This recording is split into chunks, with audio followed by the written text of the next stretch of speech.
সঙ্গীতের আড্ডা। সঙ্গীত শব্দটার মধ্যে তিনটে শব্দ লুকিয়ে আছে।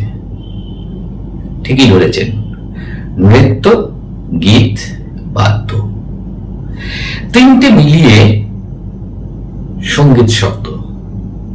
আর এই সঙ্গীতের জন্যই আমাদের মাদল এন্টারটেনমেন্ট থেকে এই ধরনের একটা প্রচেষ্টাটা কি না, ধরুন সঙ্গীত নিয়ে বিভিন্ন মানুষ বিভিন্ন সময় কাজ করেছেন, ভালোবেসেছেন, সেটাকে ইতিহাস করে তুলেছেন, সেটাকে ইতিহাসের মতন করে তুলেছেন। কখনো তার কোনো ইতিহাসই পাওয়া যায় না। এই যে ইতিহাস পাওয়া যায় না, আবার ইতিহাস আছে, এটাকে আমাদের এই আড্ডায় খুঁজে বার করার একটা ছোট্ট প্রচেষ্টা। কেমন জানেন, ধরুন আমরা ভাবলাম যে আমরা যে সঙ্গীতের আবরণের মধ্যে ঢুকবো, সেখানে ঢোকার জন্য আমরা খুব কাছাকাছি কোনো বিষয়কে অবলম্বন করতে গেলে আমার, যেহেতু আড্ডার ব্যাপারটা আমারই জায়গায় হচ্ছে, তাই আড্ডার মধ্যে এই ধরনের বিষয় যেমন থাকবে। প্রথম যে বিষয়টা, অর্থাৎ বাদ্য। হ্যাঁ, আমি জড়িত বলেই বাদ্যটা বিষয় নয়। বাদ্যের মধ্যে এমন একটা জায়গা আপনাদেরকে দেখাবো, শোনাবো এবং তার ইতিহাস বলবো, যে আপনারাও অবাক হয়ে যাবেন। তাহলে বেশি কথা না বলে আমি একটু বিষয়টা আপনাদেরকে বলি। বীরভূম, জানি শুনেই বলবেন শান্তিনিকেতন, রবীন্দ্রনাথ, না, এগুলো তো আছে। বীরভূমের ইতিহাসের একটা বড় অধ্যায় কিন্তু লুকিয়ে রয়েছে গোয়ালপাড়া। দেখুন,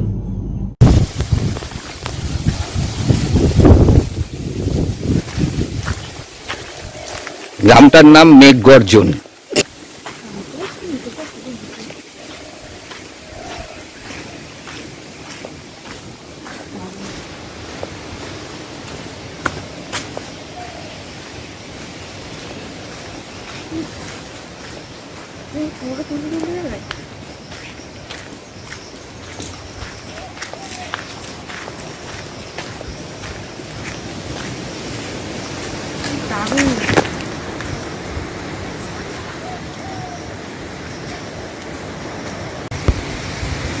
এই সেই জায়গা, যে জায়গাতে ধর্ম পুজো হয় এবং এখানেই মেঘগর্জন, ঢাকের বাদ্য। একটা অদ্ভুত বিষয় শুনলাম, এখানে কখনো ঢাকি বলা হয় না, বাদ্যকর বলা হয়, এবং এদের পদবীও তাই বা উপাধিও তাই, বাদ্যকর হিসেবে। এই জায়গাটা থেকে আসা হয়, এইভাবে আসছে রাস্তা, এবং এই দু সাইডে ঢাকবাদকরা দাঁড়ান। অসাধারণ একটা পরিবেশ এখনো রাখা হয়েছে। ভাগ্যিস শহরের লোকেদের হাতে পড়ে এটা অন্যরকম হয়ে যায়নি।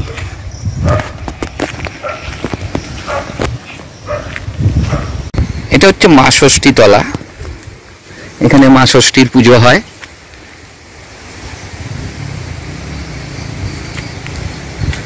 অসাধারণ জায়গা।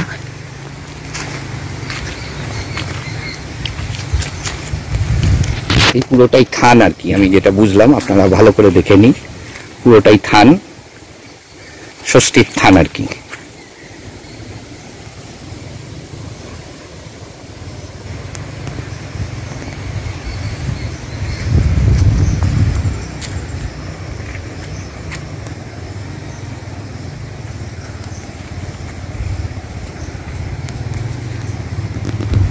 ওনাকে জাগানো হয় তো 2 মিনিট 3 মিনিট একটা মেয়ের শুনেছেন হয়তো, আমি বাজনাটা শুনেই বলছি আর কি।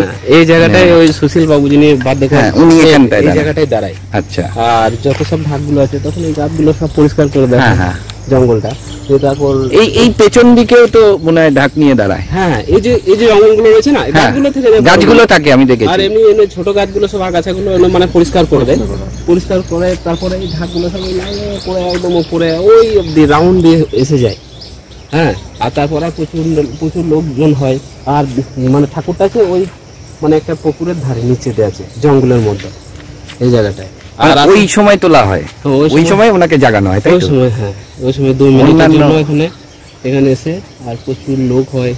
আর আমাদেরও ভালো লাগে মেঘজন, ওই জন্য বাবাকে জাগানোর জন্য এখানে আসেন সব।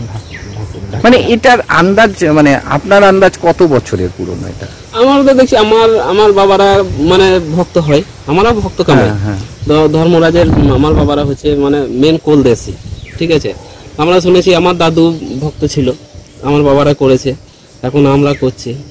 তো দাদু মোটামুটি 60 বছর বয়সে মারা গেছে। দাদু মোটামুটি আপনার 15-16 বছর বয়স থেকে ভক্ত হয়েছেন, কারণ বুঝতে পারছেন এতটা।